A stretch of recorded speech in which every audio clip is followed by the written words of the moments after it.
Bonjour, on est le dimanche 12 février 2023. On continue notre exploration sur les instruments de gré à gré. Et donc aujourd'hui, il sera question du cap, du floor et du collar. Alors le cap en anglais, donc vous avez le chapeau, vous avez le haut du chapeau. Donc le cap, ça va être le plafond. Le floor, c'est le plancher. Et le collar, c'est le collier, donc vous avez la partie basse et la partie haute. Alors sur le plan financier, le cap, qu'est-ce qu'il fait? Donc c'est une opération qui permet de se prémunir contre les hausses de taux. D'accord? Autrement dit, lorsque une entreprise emprunte, elle va donc contracter un cap. D'accord? Donc c'est pour se prémunir contre les augmentations de taux, dépassant bien sûr un certain seuil qu'on appelle le taux plafond. Et bien sûr, ceci, c'est moyennant une prime. D'accord? C'est exactement comme les options. Pour le floor, donc là, pour le cap, c'est le taux plafond. Il ne faut pas que, admettons, l'entreprise, elle donc souscrit un taux plafond de 5%. Donc elle va être indemnisée dès lors que le taux passe au-dessus de 5. Mais si le taux est en dessous de 5, rien ne se passe. Mais en revanche, dans les trois cas que je viens de citer, il existera toujours avant la perception d'une prime pour le vendeur du cap, le vendeur du floor ou du collar. Okay? Pour le floor, c'est une opération qui permet toujours de se prémunir cette fois-ci contre des baisses de taux. D'accord? Dépassant un certain seuil, ce qu'on appelle cette fois-ci un taux plancher. Et bien entendu, toujours moyennant le versement d'une prime. Alors le collar, ou en français on dit un tunnel de taux, comme son nom l'indique, c'est une opération qui permet de fixer le taux entre une limite maximum et une limite minimum. D'accord? Donc le collar est la combinaison. Donc dans un collar, on va combiner un cap et un floor. Alors bien sûr, en général, l'entreprise va acheter un cap et vendre un floor, ou inversement, elle va vendre un cap et acheter un floor. Justement, c'est pour éviter pour justement alléger ce qu'elle devra verser en prime. Donc voilà pour les trois éléments que l'on va développer, donc le cap, le floor et le collar. Alors pour faire simple, je vais prendre donc un cas, un exemple pour chacun des cas qu'on va décliner. Donc on va à chaque fois avoir une entreprise qui va donc souscrire un cap. On va prendre toujours durée de 3 ans. On va fixer le taux garanti. Et pareil pour le floor et pareil pour le collar au travers de 3 exemples distincts. C'est parti. Avant de traiter les 3 exemples, on va d'abord analyser les caractéristiques du cap, du floor et du collar.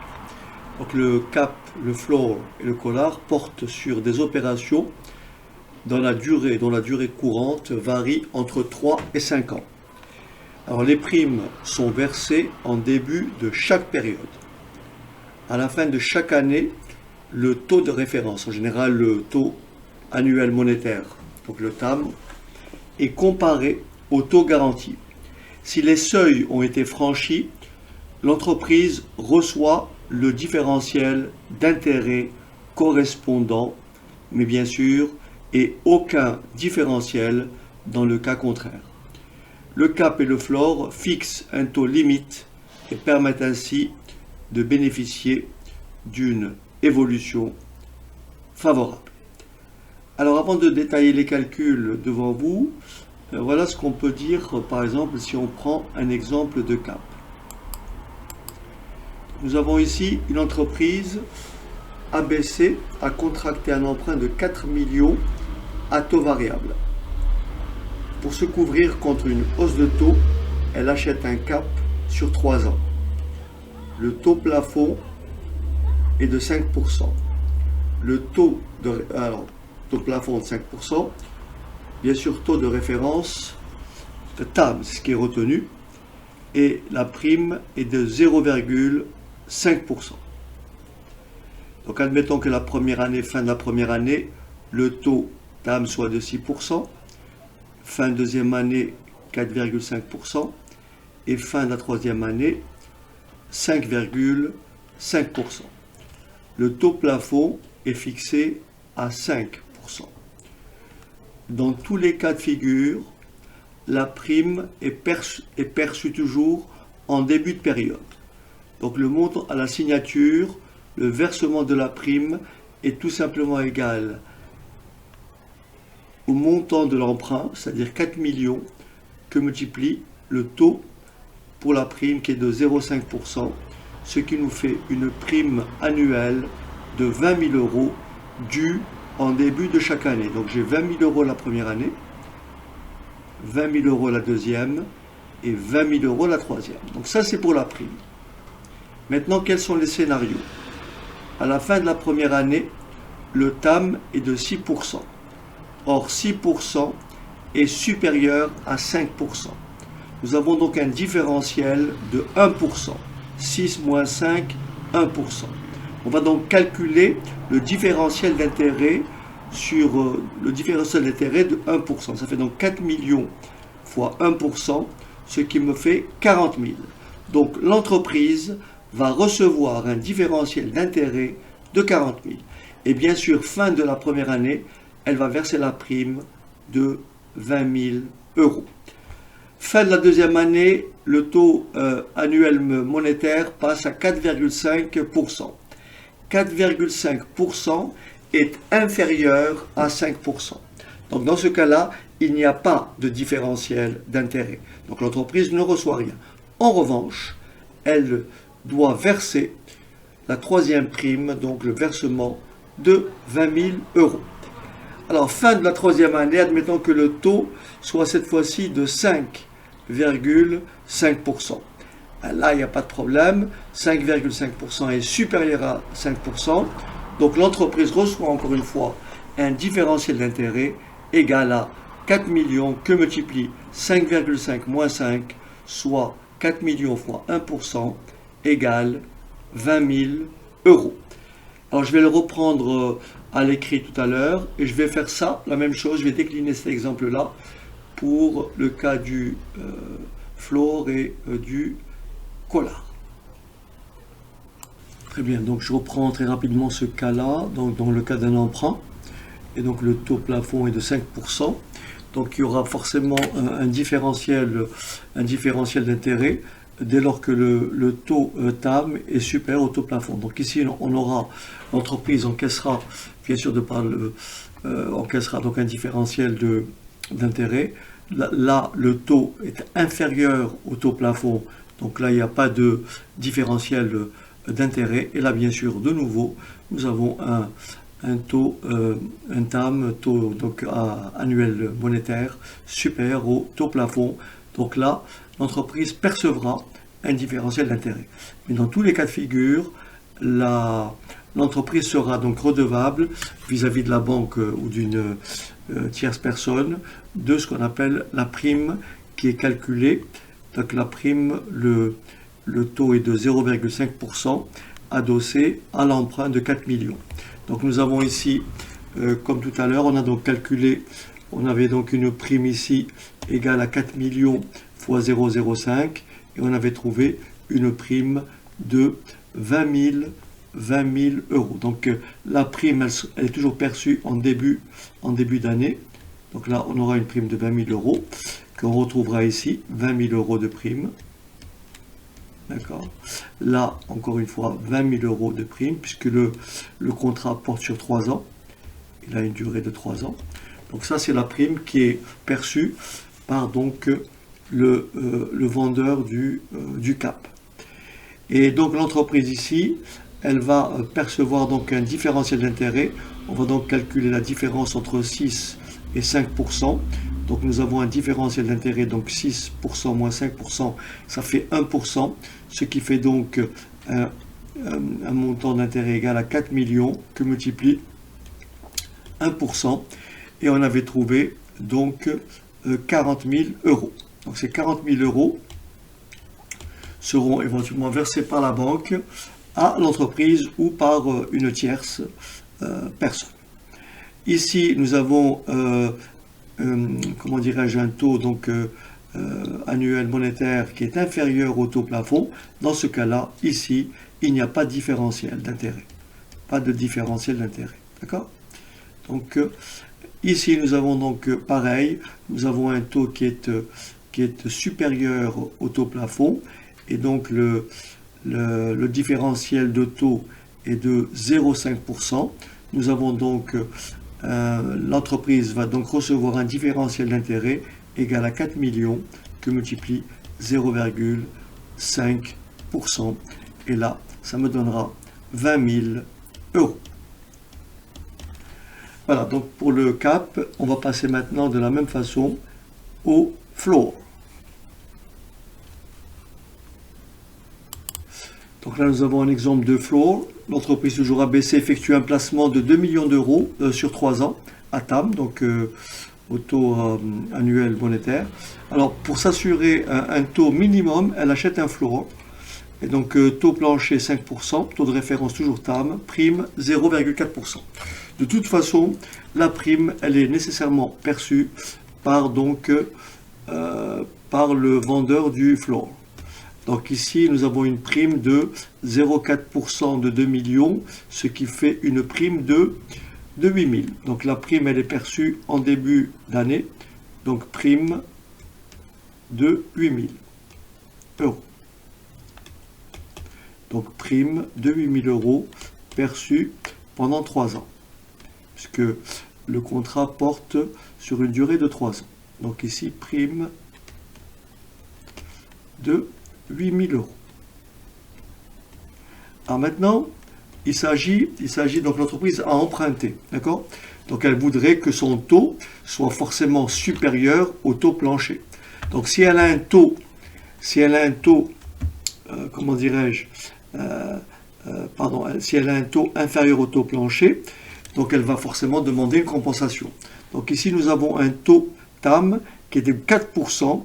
Donc il est inférieur au taux plafond, ce qui veut dire que l'entreprise va donc recevoir un différentiel. Donc l'entreprise reçoit un différentiel.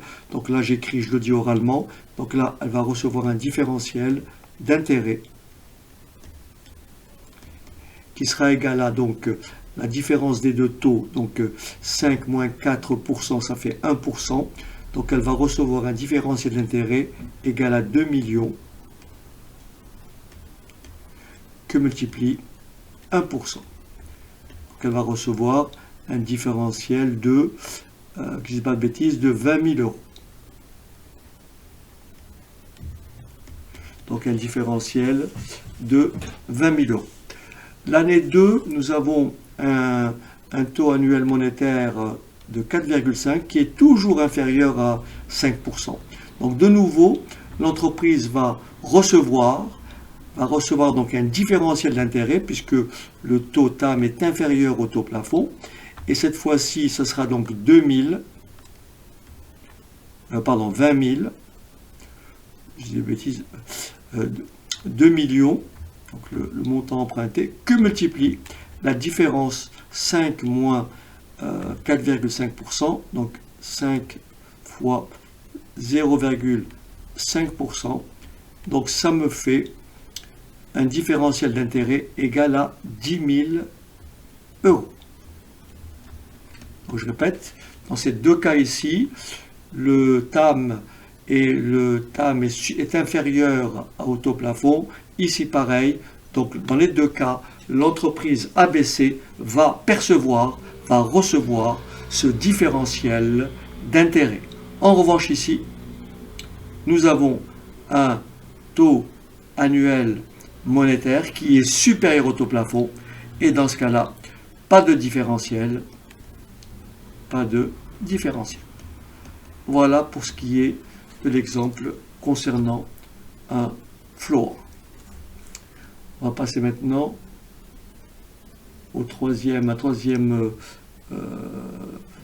troisième manipulation qui est celui du collar. On va combiner cette fois-ci un cap et un floor. Dernier cas, donc exemple de collar. Cette fois-ci, il y a une combinaison de cap et de floor. Alors, on achète un cap et on vend un floor. Donc, l'entreprise X endettée pour 2 millions d'euros. Sur 3 ans, Atam contracte un collar composé de l'achat d'un cap, taux maximum 6%, taux de référence TAM, prime 1%, et de la vente d'un floor, taux minimum 5%, taux de référence toujours TAM, et là, une prime de 0,5%. Alors, l'entreprise, attention, étant vendeuse du floor, elle garantit le taux minimum. C'est donc elle qui encaisse la prime, ce qui allège la prime qu'elle supporte sur le cap. Alors, ce que j'ai pour vraiment gagner du temps, j'ai pris 3 scénarios avec un... Donc ici, nous avons la date de début signature du contrat. Nous avons donc la fin de la première année, le TAM est à 7%, puis 4,5%, puis 5,5%. Donc là, dans les deux cas, puisqu'il y a l'achat d'un call, forcément, on verse une prime, on verse la prime du cap, d'accord, pardon, l'achat d'un cap, excusez-moi. Ici, donc, il y a l'achat d'un cap, on verse donc la prime du cap, c'est 2 millions fois 1%, ce qui me donne 20 000. Donc, pareil pour la deuxième année, et enfin, la troisième année. Donc, ça, c'est pour l'achat du cap. Attention maintenant, là, c'est la vente du floor. Donc, cette fois-ci, c'est l'entreprise qui reçoit la prime, puisqu'elle vend le floor. Ici, l'entreprise qui vend le cap, reçoit la prime. Donc là, l'entreprise X a acheté le cap et vendu le floor. Donc elle reçoit la prime, bien sûr, du floor, qui est égale, bien sûr, à 2 millions, que multiplie le taux pour la prime du floor est de 0,5%. Donc, première année, deuxième année, troisième année, l'entreprise X verse une prime et elle reçoit la prime. Elle verse la prime du cap et elle reçoit la prime du floor. Maintenant, on va voir ce que l'entreprise encaisse, ce que l'entreprise reçoit et ce qu'elle verse. Je me place ici à 7%. D'accord? Je me place à 7%. Je regarde l'achat du cap. Le taux maximum, c'est combien? 6%. Or là, le taux est à combien? 7%. Il y a un différentiel. N'oubliez pas que l'entreprise X a emprunté. Et pour ça, elle a acheté un cap. Donc, le différentiel est de 1%. Par conséquent, l'entreprise X reçoit le différentiel d'intérêt sur le cap 2 millions que multiplie bien sûr la différence entre 7% et 6%, soit 1%. Donc elle reçoit un différentiel d'intérêt de 20 000 euros. Maintenant, fin de la deuxième année, le TAM est à 4,5%. 4,5% est inférieur au taux maximum de 6%. Donc du côté du cap, l'entreprise X ne reçoit aucun différentiel pour ce qui est du cap.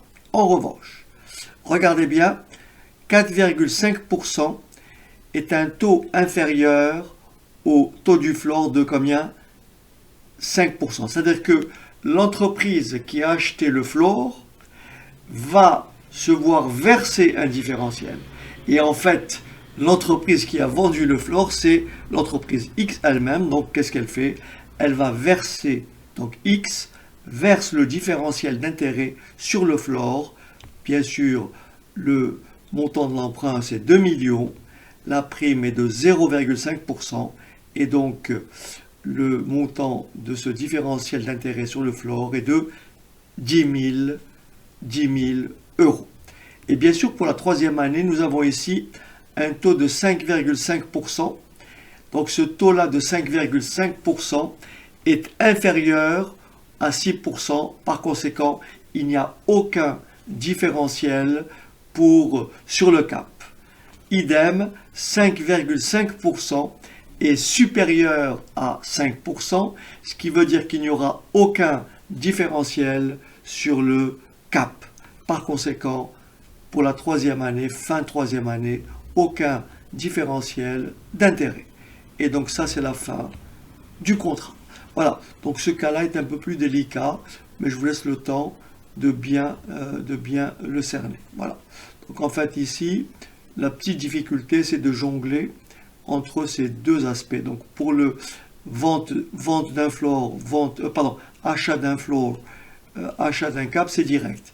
Et lorsqu'on combine les deux, faites attention. Donc en fait ici, les 6 premières cases ici sont identiques pour tous les ans, puisqu'il y a d'un côté le versement de la prime et de l'autre côté la réception de la prime, parce que là il y a une vente et là il y a un achat.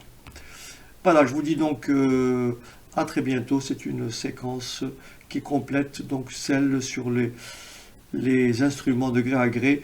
Il va peut-être me rester à aborder les swaps. Je vous dis à très bientôt.